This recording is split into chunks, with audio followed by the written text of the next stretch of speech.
Doom, doom, doom. Welcome. Hello. This show. Hello, Mark, Sonia, Rose. Welcome. What's up, welcome, guys? Welcome. welcome to the show. We've got a really cool show on today. So we've got a Enneagram specialist. So the that's been through the boot camp will remember that we did the two profiles. The one is the Enneagram and the other one's the Myers-Briggs. So today we have a Enneagram specialist on. And she actually does my assessments. So I do my assessments on a regular basis. And she does it. So I shared the link on the Telegram group. If you guys do want to do your Enneagram, if you weren't part of the boot camp, then you can go onto the Telegram group and do your Enneagram, and she can go through some of the profiles. If you have any questions about it, today's the day to ask about it and ask what is the stuff that you can learn from it. So just in brief, quickly, what is the Enneagram? Yeah, I'm sitting at someone's house because this is Africa and I don't have power at my house. So first of all, I also must just say hi to everyone, and I also have power failure. So if you are going to miss me half of the show, don't be surprised about it. So, but yeah, welcome to Africa. Enjoy your stay. So what we are going to discuss today is the Enneagram. So what is the Enneagram? The Enneagram is a profiling assessment. It's not much different than any other profiling assessment. The one difference why I enjoy the Enneagram probably more than anything else is it actually gives you a path forward, where the other personality profile assessments tells you this is who you are, and you're like, okay, thank you, I don't know, high five. Nice.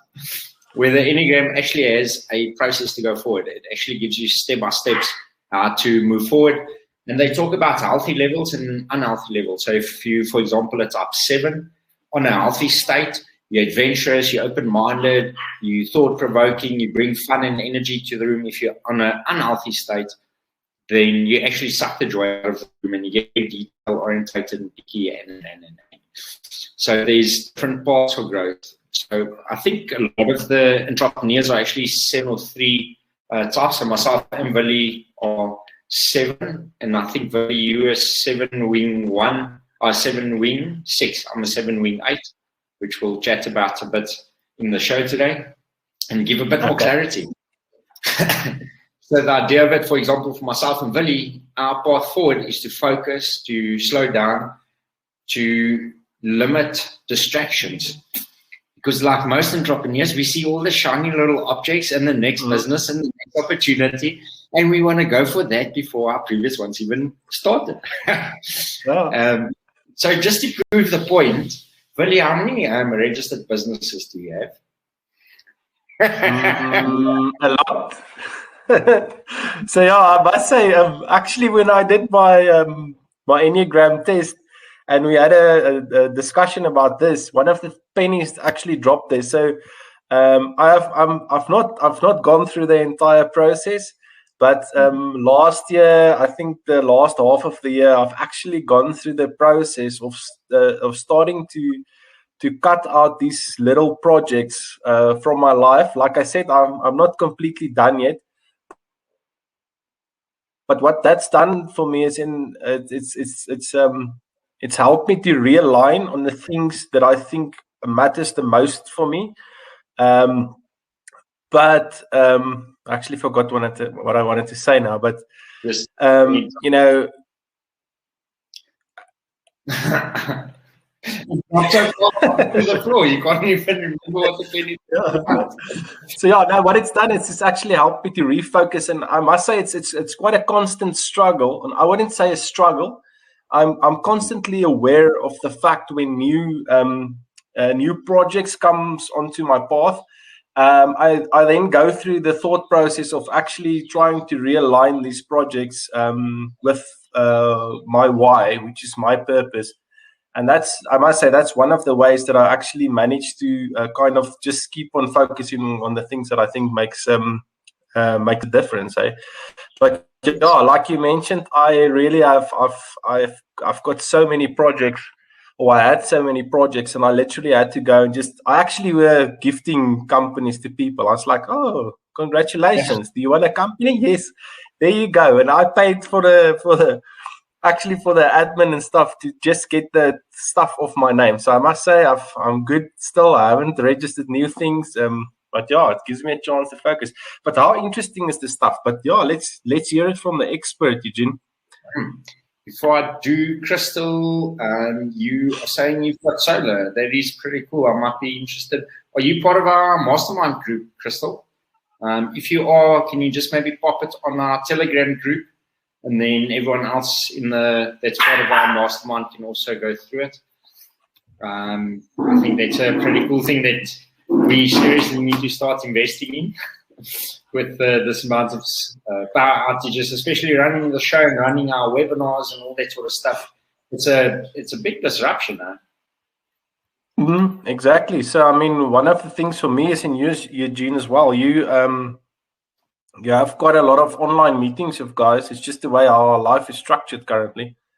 And if you can't actually, sometimes I've got these back-to-back meetings. A laptop freaking battery only runs for so long, eh? So, but yeah, it's quite frustrating. But it's on the show for the guys that's not.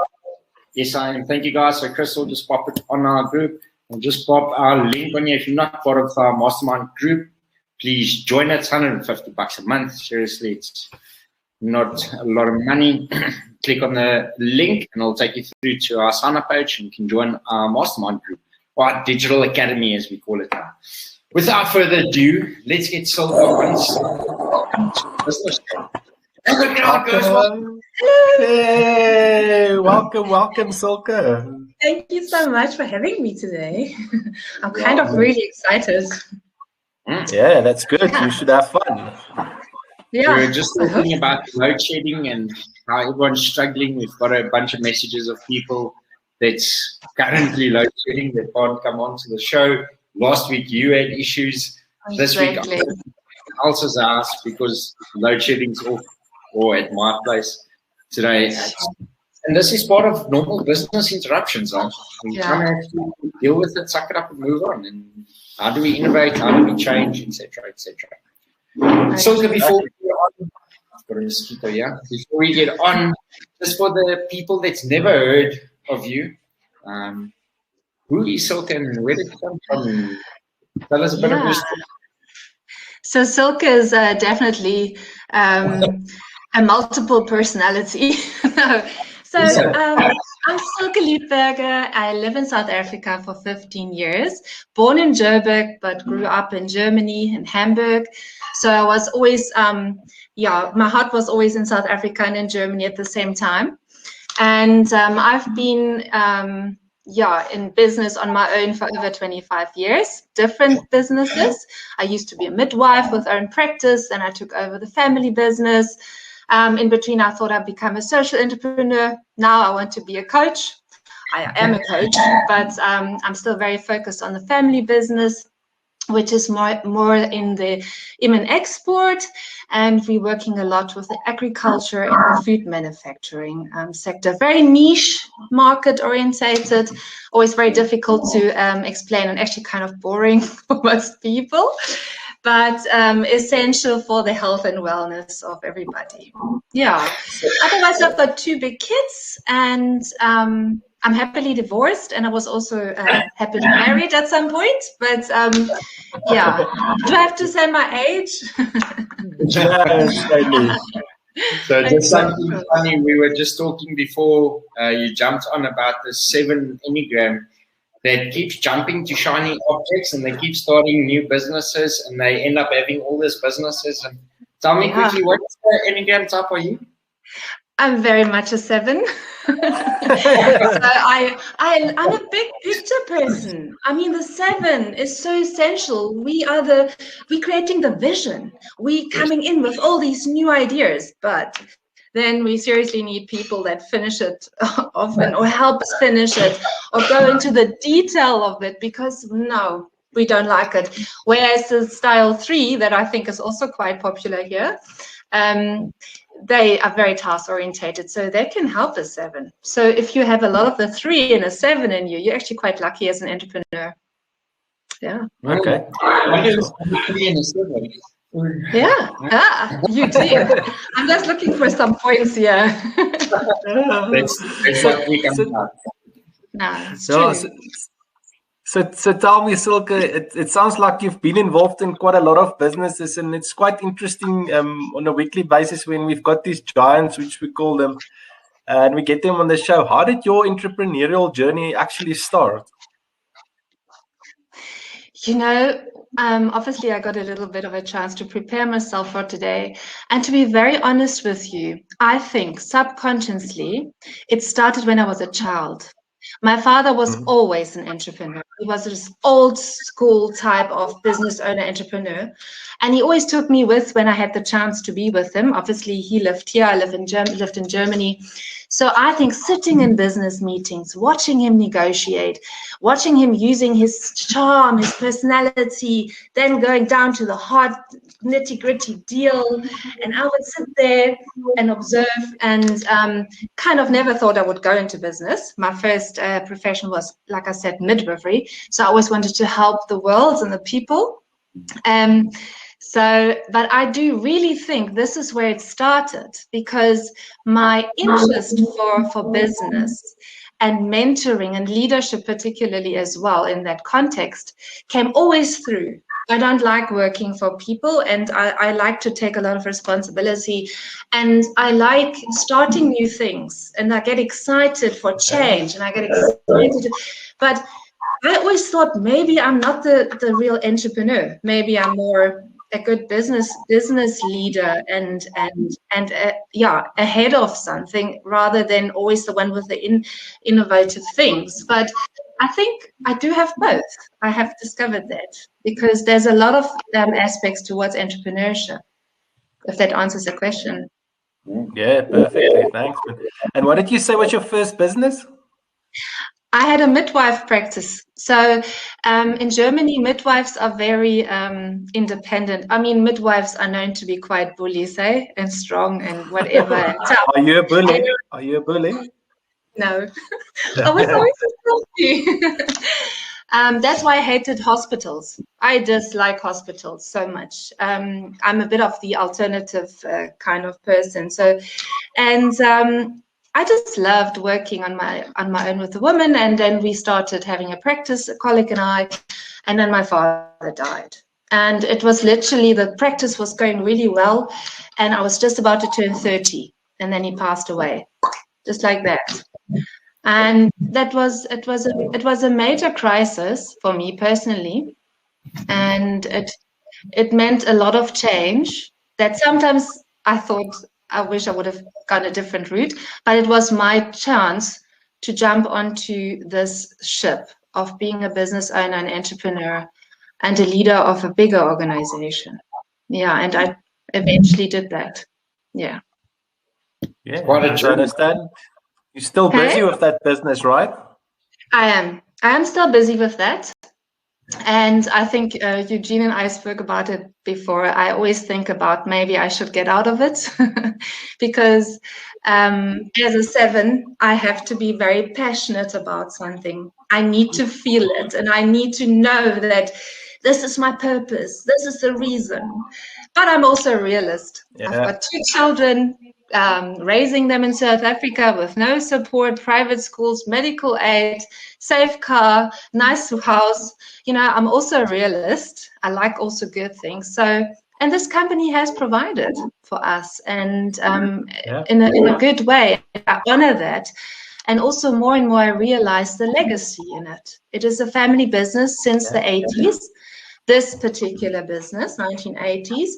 And my father started with South Africa and business in South Africa with some of the products we still do in the 60s. So this is quite some time. Okay? So do I really want someone else to close it down? Yeah. Yeah. Definitely. Exactly.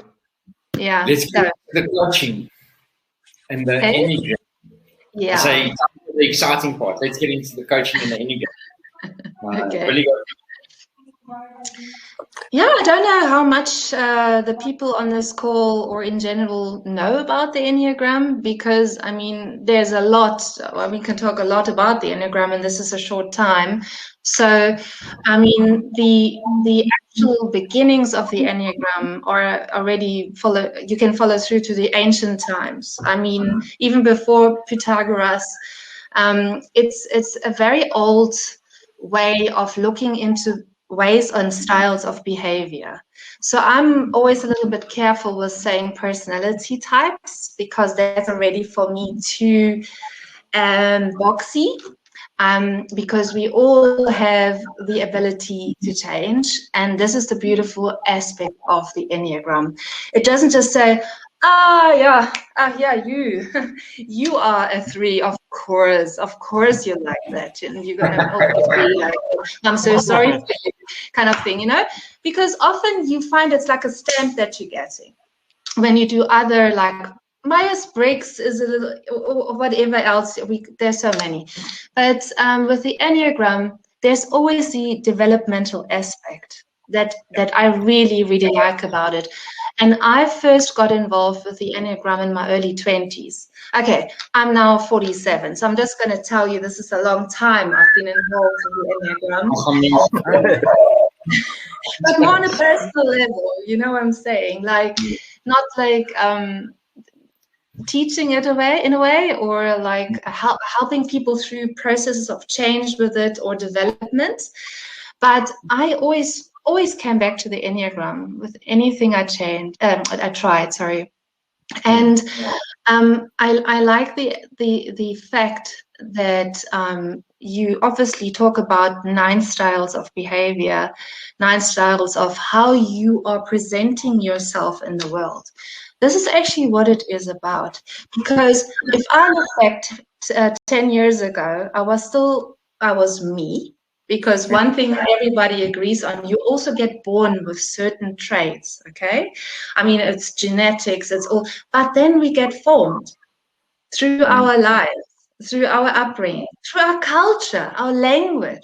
I mean, you Afrikaans, I'm German something, South African something, you know, or, you know what I mean? As all these aspects, crisis, grief, loss, success, everything changes you. And so, and I think what one learns when one works with the Enneagram is how much one actually copes with those changes, copes with stress, also with things that are thrown at you. I mean, not everything we go through in life we chose, right? I mean, we didn't always know when we started the journey where it would lead us and what would happen to us. But how we deal with that we call that in the Enneagram language, our level of integration. So how much have we understood? What are our trigger points? What gets us going? What motivates us? What are our fears? What are, you know, and so forth. So the more you know that about yourself, and there's this nice saying, we cannot change what we don't observe. So you first sometimes need to find out things, because so much that we do and decisions we make and choices we make, they're driven from our subconscious. And I think we underestimate that as people like us, as entrepreneurs. We're always in this development space.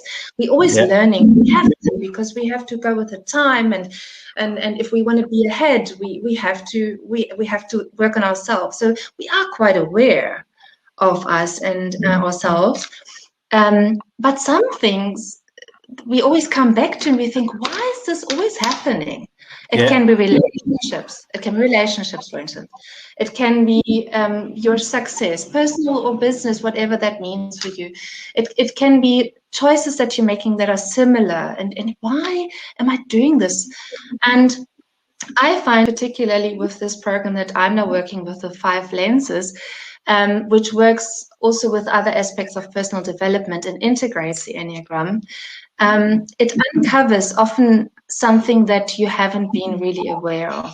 And then if you coach people or lead people or have teams that you lead, you can bring that in obviously in the right way, not judgmental, not to put people down, to uplift, to show a way, out of it. We say, okay, now that we know, what can we do now? How do we move forward? And not, oh my gosh, am I really like this? And oh no, what am I going to do now? It's so very positive, and that's why I think it's very valuable for most people. And let's say Silke, so you mentioned, so for everyone that's on the call, so now we go and we test it, and it now identifies where you're stronger at, or what's your weaknesses. Is this something that you can actually change, which you can let's say, for example, you want to become less of a 7 and more of a something else? Is this possible? So another beautiful thing, we don't have a picture now of the Enneagram, but it's like this. Maybe you have one. So we talk either about wings, which is like your neighbor kind of thing, that you can have a tendency to be with, or you have, so here you see, for instance, or you go towards a certain style when you're stressed or irritated. Like, let's say the 7, for instance. The 7, okay, this is not so good, but I'll just explain it anyway. So the 7, being this visionary person, generalist, like the big picture person, doesn't like rules, wants to have fun, always excitement, should develop more towards the 1. Because the 1 likes order, and the 1 is the style that also is very hardworking, is also a very good leader, but wants to do everything correct and right. Whereas, so that's what I'm saying. So you get those directions that that those styles are more like beneficial for your growth. Or they're more like how you react when you're not happy. Okay, so this picture is not good for this. I'm seeing now. It's anyway. But so what one would do? Let's say we're coaching you, and there's a certain aspect within your style that you want to work on, because you realize this in the way, maybe as being a boss or a leader or a good team player or something. We could look into what could you develop more into to be that person more, because we all have everything in us, but certain people have a couple of styles very strongly, and they have that almost only. So that can work very well if they have a high level of integration, if they already have worked a lot on their personal development. But if they haven't, it can be very, very detrimental to themselves and their environment. So you see, the Enneagram is a bit complex. So you need to look at that in the context and then say, okay, let's say, how about you work on this as a 7, that it's great to have all these ideas, but also be comfortable that it takes time to finish it. And it's okay to bring in people to help you, but don't just run away and let them finish the job. Can you practice that? And me as your coach maybe can hold you a bit accountable or guide you through the process of being true to your word. And it's like training any muscle, any skill. It's always the same thing. Once you observe it and you realize it that you want to change it, then you're already halfway there. It's with most things. And I really do believe, to be more effective and successful in business, it's essential to work on oneself. And I don't know, it doesn't have to be this. It can be something else. I mean, there's so many things you can work on yourself. Some people must just be by themselves and meditate a lot and think about it a lot, and that will be enough. For others, this can work very well. But I definitely believe in change. Yeah. Definitely. So I just want to mention as well, something that was quite an eye-opener for me is for example, I'm a strong 7, so Silke does my debriefing. She's my Enneagram coach. So I'm a business coaching coach. So we coach each other. So Silke does my Enneagram debriefings. And previously I was a 7, quite a high level of 7, and now I've moved over to a 3. So now my primary profile is actually a 3. The 7 is still very, very close to that. So the point that I want to make is these are the 9 profiles in the Enneagram. Just because you're one of them doesn't mean you're nothing of the rest. We're just stronger in one area of it. And not one of them is good or bad. Each one of them has certain things that is good. So for example, being a 7, I can be at a healthy state or I can be at an unhealthy state. So the idea is not to move towards, for example, a 1 when I'm in an unhealthy state. It's about increasing my level of integration, as Silke mentions it. We call it a bit more moving into a healthier state of a 7. So a 7 at a healthy state brings a lot of fun and joy to the environment. But a 7 at a low state sucks all the joy out of the environment, and they're grumpy and they're just not a cool person to be around. So what's the first step of becoming a healthy? And that's what I like about the Enneagram. So the point that I want to make is we are all of these profiles. We're just stronger in certain areas. So for example, my 3 is like a 99 and my 7 is a 96% or something. And my 9 is a 1. So I've got 1 point at a 9, which means for me to operate in the profile of a 9 or in the habits or activities of a 9 takes a lot of energy out of me. So why would I want to get someone increasing that when I can, like Silke mentioned earlier, employ people or delegate to people who are detail-oriented, who do want to finish stuff, who do want to carry on with that process. And none of this is good or bad. Just because you're 4 or 3 or 9, it doesn't mean that one is better than the other one. Each one is different for each type. So there's no need to be able to change to a different profile or to change to a different number. It's about increasing your level of integration where you know what your good points are, what your stress points are, which number. So for example, for me, moving towards a 1, I think if I'm in a bad state and I move towards a 5, if I'm a 7, now with a 3, my growth point is a 6 and my stress point is a 9, obviously because I've got 1. So that's the whole thing about this, is understanding ourselves better. And then what I like about the Enneagram, Silke, is that it actually gives you tools to progress forward. I'm going to stop the screen sharing. I just wanted to share the screen so that everyone can get a visual picture. So I think a lot of the guys who's done your Enneagram, just type in the comments yes or no, so I can just have an idea. All the guys that joined our boot camp, that was part of our 5-week boot camp, did the Enneagram. So they know quite a bit about it.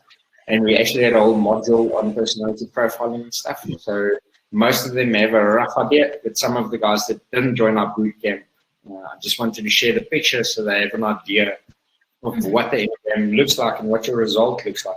And then it gives you different scores. So it'll say a 9, this is your number. For 1, this is your number. And the one that scores the highest, that is your primary profile type. Yeah. Stop it. I don't know if you want to add on to that. You're welcome to use me as an example.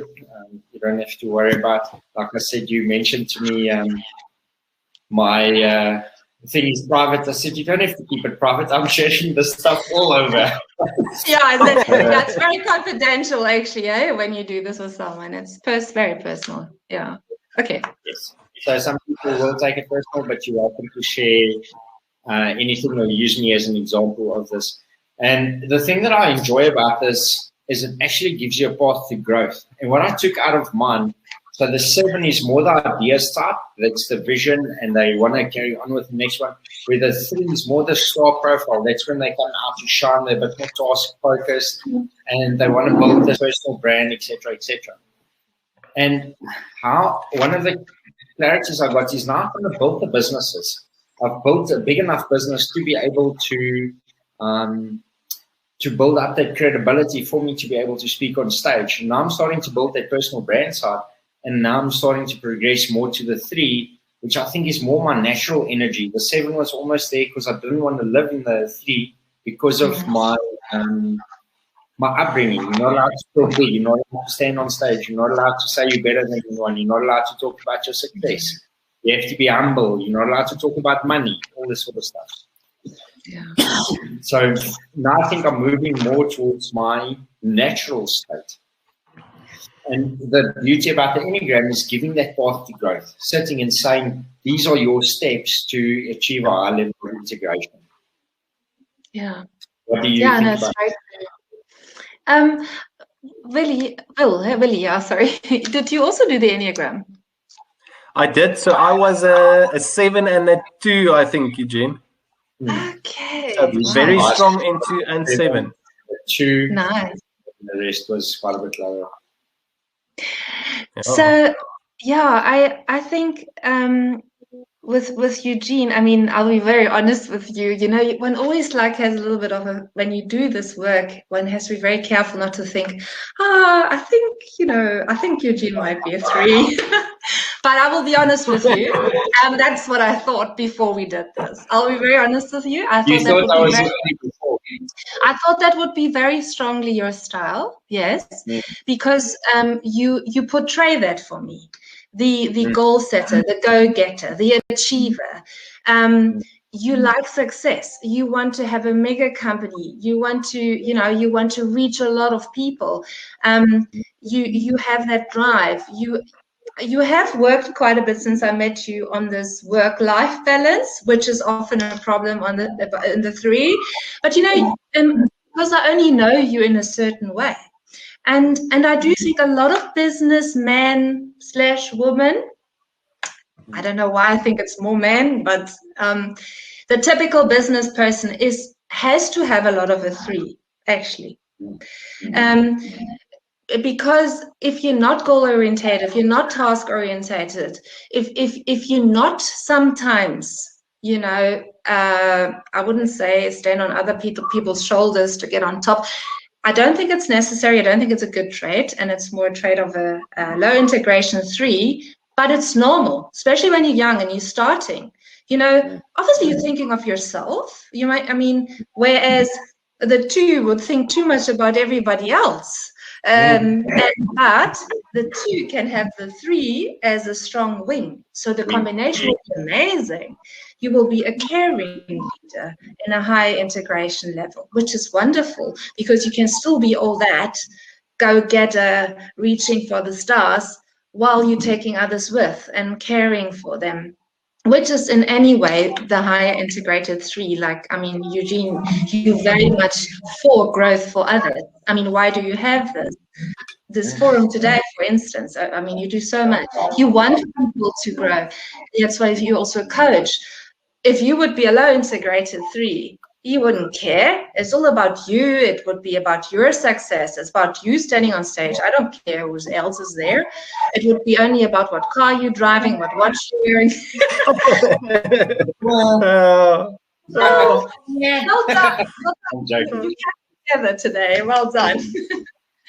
But so this is the beautiful thing that happens here. You can keep all those strong elements, but at the same token, you're not defined only through what you achieve, what you own, how much money you have, and how much success you have. You know, or you're getting to know that you are a wonderful human being, that you're whole and perfect just as you are right now, because this is all you have right now, and tomorrow is tomorrow. So you're working today for tomorrow and then tomorrow. So you don't have to judge yourself constantly when you high integrated for not having done everything yet. Because this is the biggest invitation for the 3 to really know that they are accepted, loved, cared for who they are as a person, and not only for their achievements. That's a big thing for the 3 for us to accept that we are enough. We're so judgmental, and we can see everything that we haven't achieved, and then we criticize ourselves for, even though we've achieved a huge amount of success.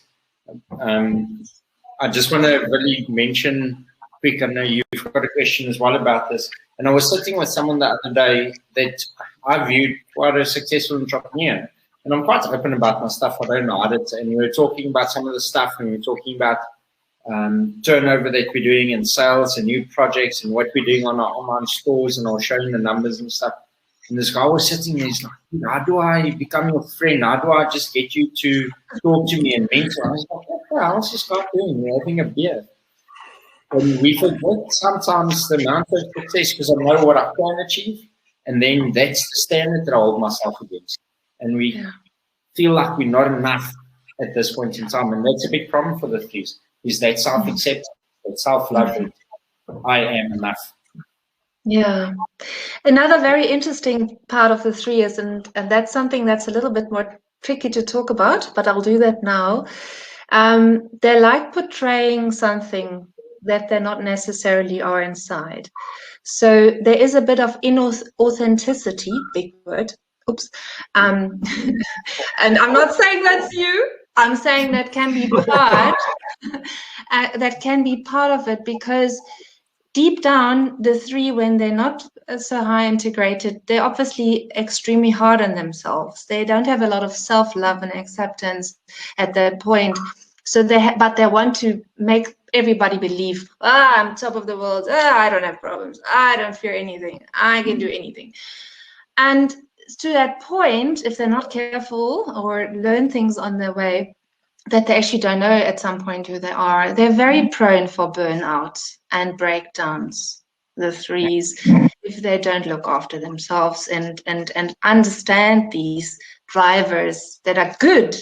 They're also good, but like everything, it has both sides. And that's why observe yourself. Don't overanalyze everything you say and do and whatever, but observe yourself. Why am I actually angry now? Like, oh, why did that make me so particularly happy in that moment? And then, because this and that, whatever. Oops, now we only 2. But he's got lotion plugging with okay. Yeah, we're lucky today. Yeah. What I want to share, I mean, we've known each other for, 4 or 5 years now. Yeah. And I think my journey and my growth personally has been fairly on a constant, and it's grown tremendously. And one of the biggest areas for that, as you mentioned now, is self-acceptance. And when you have that self-acceptance, when you accept yourself as you are, especially for 3, then your level of integration increases, and then your authenticity increases as well. So that's where you're talking about the low integration and the high integration. While Billy's off, we can quickly talk about him behind his back. Okay. The 7, something I noticed about the 7, I don't know if you've got a comment on this. So I think most business owners, we can keep to the, guys, did you type in your numbers here? Mark's at 2, Jones at 3, what's Sonia, what are you guys, everyone that was on the mastermind, just pop in your questions there. And then Sonia has a question which I'll ask now as well. What I noticed about the 7, I'm still a very high 7. Billy's primary profile is a 7. They tend to have this roller coaster. So they're either really happy or they're really sad, or they're extremely joyful and present, or they're depressed. So they're constantly through this roller coaster. Do you know about that? What is that about? Yeah, so it almost sounds like bipolar. No, so, but it has a little bit of that aspect, because we get we're not mentally ill or something, but the thing is, we do get extremely excited. This is why we are these people that create the picture for people, because we get so almost carried away. We jump on there and we go for it, and we fearless and we excited and we take people with it. But if it doesn't go fast enough, we get despondent. Then we go like, oh, now I don't feel like this anymore. You know, it's almost like you're losing the momentum. And this is, again, a big invitation for the 7 type style of behavior to understand that this is what's going to happen. The idea is still great. They might be still great. I mean, not all of them are, but go with it. Understand that their process. Be at peace. You know, the 7 needs to learn that what they have in the moment is enough. And this is a big, big thing, because when I'm doing something, I already think about the next thing I can do. And this is still something I'm working on every day. So I just want to mention to them, you can't come back. We're busy talking about you. So we actually you. No, so 7, we're not actually. Yeah. Yeah. And I do think that is something that makes us be. We also say sanguinic, you know, the types, melancholic, yeah, whatever. Mm-hmm. There's another personality profile. So basically, this up and down, and that obviously is not good. I mean, it's not pleasant for oneself, and often also for the environment, because the one day you're the most nicest, positive person on this planet, and then at another day, who's this depressed, like I don't know, negative person in the corner? Yeah. So that's definitely an invitation for the 7 to understand those processes, those timelines, to be okay with the status quo in that moment, and to say, okay, this is fine. This takes time. It's almost patience, eh? I think 7s are very impatient. Yes, and no, that's good. Then you're very much higher integrated already in your behavior. Well done. But yeah, so and it sounds totally familiar, and I think it's very, very, very typical in that style. Even in their personal life, because the 7s, what's it? Their sin is gluttony, I think. Yeah. So even in the personal life and in social settings, they enjoy this fun and the energy and being like the fun at the party, and then they get home and they're alone for 3 hours and they're totally depressed. And that's on a low integration level, and on a high integration level, they can accept themselves and they don't need others to lift their energy. So what you're talking about, this roller coaster for 7 from work was fun, this sucks, fun, this sucks. That's even relevant in personal situations or outside of work situations, right? Very true, very true. And they not only avoid being bored, they also avoid, they say avoidance of pain. So pain is a big word, but you can say anything that's unpleasant. They rather don't want to go there. One thing where I never really felt that was me was they apparently don't want to go deep. They're more the superficial, like small talk, don't have deep relationships and stuff. So there I draw the line and I say, okay, no, that's not me. But I've got a very high 4 with my 7 as well. And the 4 wants everything to be deep. So if I can find a balance between those two, happy days. But when I live the 7 very strongly, I mean, partnerships, relationships. Oh no, this relationship is really a little bit too much work. How do I get out of this quickly? You know, again, I'm not saying I'm like that, but it did in the past cross my mind. And it's good to know, because hey, it's worth to work through this. You know, I mean, I can finish this. I can do this. I can get it to another level. So yeah, those things are big learning steps for 7s. Be happy with what is, be more stability actually, because I mean 7s can be also terribly naughty. Hey, they like to do things that are not lawful. No. And I mean, party, having too much. I mean, they always say the country of the 7 is Ireland. I don't really know why, if they would be referring. Whereas the country of the 3 is America. On the top of the world. Americans. We save the world. Anyway, but that's on the side. It's just like something interesting. But Inya, we're busy talking about me, which means this conversation can go on for hours and hours. So I think I've got one last question on the Enneagram stuff before Eugene can close off. So let's say I'm a strong 7 and a 2. and I decided I don't want to work on that. Is there a way to use this Enneagram test and profiles to appoint other people in your business to actually help you to, to move forward? That's a very interesting question. Do you guys work together? Sorry, I didn't ask in the beginning. No, Yeah. Okay. Sorry, I didn't ask. I should have asked. Yeah, of course. I mean, if you have that level of trust and also that understanding of one another, I think you can definitely work with that. I mean, in that type of partnership, definitely, also in a team, to say, Eugene, I'm really, really strong this task, and this happens with me, or this is how I react, and let's have this deal between each other. That's going to be more your department, because you don't have those trigger points there. So why don't you deal? I don't know what. With HR, you probably should deal, hey? But I've just come to mind, I don't know what it is.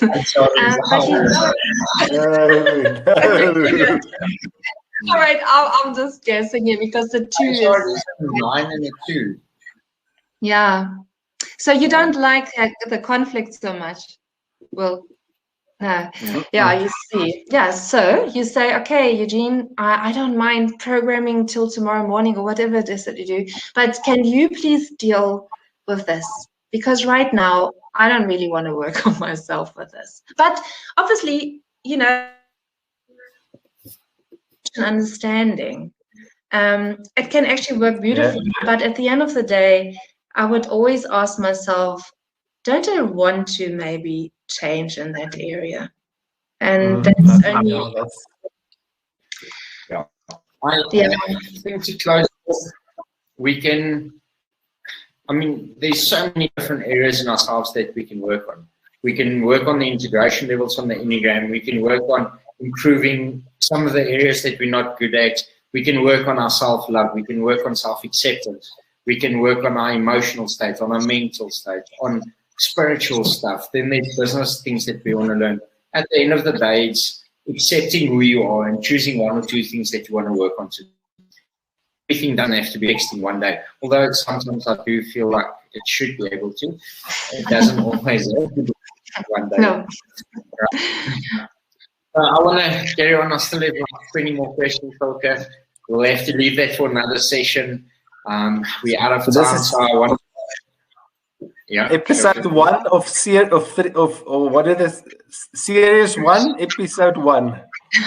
Yeah, one can talk about this for days, I'm sure. But thank you so much for having me. That was really fun, and I loved that exchange. Thank you so much. Thanks so much for your time. 490, because I mean, we're talking about me. I'm a 7 and I'm a 3. That just never stops. Next time we're using something else. Okay, thank you so much.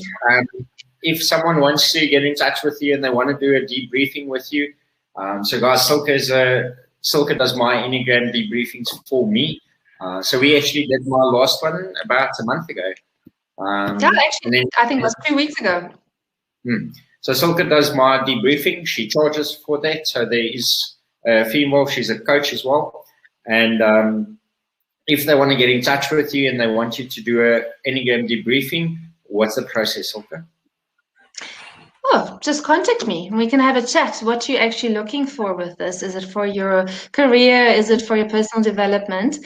And then I can mention what the offers are. It can be just a once-off thing, or we can integrate it in a further coaching relationship. It depends on what you're looking for. So what's the email that you reach out to? info@silkeliedberger.com. Maybe I can write it somewhere, and also telephone is fine, WhatsApp, cell phone. So if I can maybe leave those details somewhere and it can be posted, or I'll say your cell phone number. So the cell phone number is for the guys that's part of our mastermind group, and then we don't want 700 people to contact you. Well, maybe we do. Oh yes.